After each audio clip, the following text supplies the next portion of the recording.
guys, my name is Elijah, and in today's tutorial I'm going to show you how to add background to your video.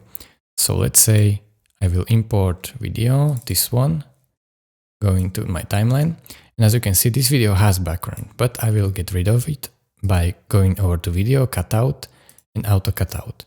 Now as you can see the background is gone, and when I want to add a different background I will move this up, then import another clip, and this will be my background clip. So let's say this one, and I will go over to down here, and then as you can see this video has different background now. So this is how you add background in CapCut. It's very simple, guys, as you can see, and CapCut is very powerful. So thank you for watching.